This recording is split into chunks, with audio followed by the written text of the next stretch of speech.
Selamat pagi sahabat Alkitab yang terkasih. Marilah kita mengawali hari ini dengan melakukan perenungan akan firman Tuhan. Bacaan Alkitab kita pada hari ini berasal dari kitab Imamat pasal yang ke-8 ayat 1-5.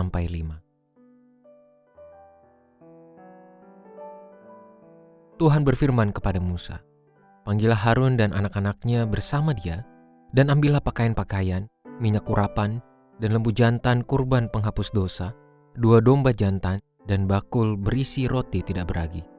Lalu kumpulkan segenap umat di depan pintu kemah pertemuan." Musa melakukan seperti yang diperintahkan Tuhan kepadanya, dan berkumpullah umat itu di depan kemah pertemuan. Berkatalah Musa kepada umat itu, "Inilah firman yang diperintahkan Tuhan untuk dilakukan." Salah satu kebutuhan manusia secara psikis adalah merasa diterima dan diakui oleh orang-orang yang ada di sekitarnya. Itulah mengapa tidak sedikit orang yang merasa tidak begitu terima, bahkan merasa tertolak di tengah lingkungannya, akan bertumbuh menjadi pribadi yang sulit percaya serta cenderung tertutup pada orang-orang yang ada di sekitarnya. Meskipun banyak faktor yang juga dapat menimbulkan dampak yang berbeda pada diri setiap orang melalui pengalaman tertolak. Pada momen penambisan jabatan imam pada diri Harun beserta anak-anaknya, Tuhan pun melakukan sebuah tindakan yang cukup menarik untuk kita maknai dalam perspektif penerimaan sosial. Tuhan tidak sekedar memerintahkan Musa untuk melakukan penambisan secara tertutup, dalam artian hanya di hadapan Musa dan Tuhan, melainkan di hadapan seluruh umat Israel. Tuhan ingin mengukuhkan penambisan tersebut sebagai sebuah pengalaman komunal yang disaksikan oleh seluruh umat, yakni orang-orang yang akan dilayani oleh Harun dan anak-anaknya sebagai imam.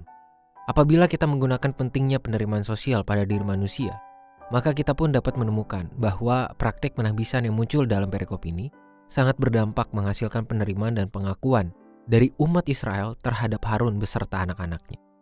Penambisan tersebut tidak sekedar mengukuhkan peran mereka sebagai imam yang didasari oleh berkat Tuhan, melainkan juga menegaskan pentingnya penerimaan dan kepercayaan umat.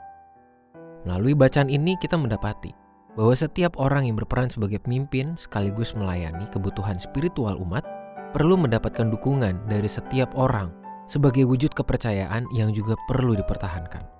Pengakuan dari umat akan menolong para pelayan menjadi semakin percaya diri dalam menjalankan perannya sebagai pemimpin yang melayani kebutuhan umat, sekaligus menunjukkan bahwa jabatan tersebut dijalankan dengan kepercayaan dari setiap orang yang terlibat di dalamnya. Marilah kita berdoa. Tuhan, kami berterima kasih untuk firman yang boleh kami renungkan pada hari ini. Tolong kami Tuhan untuk juga semakin memaknai setiap peran yang Tuhan berikan kepada kami.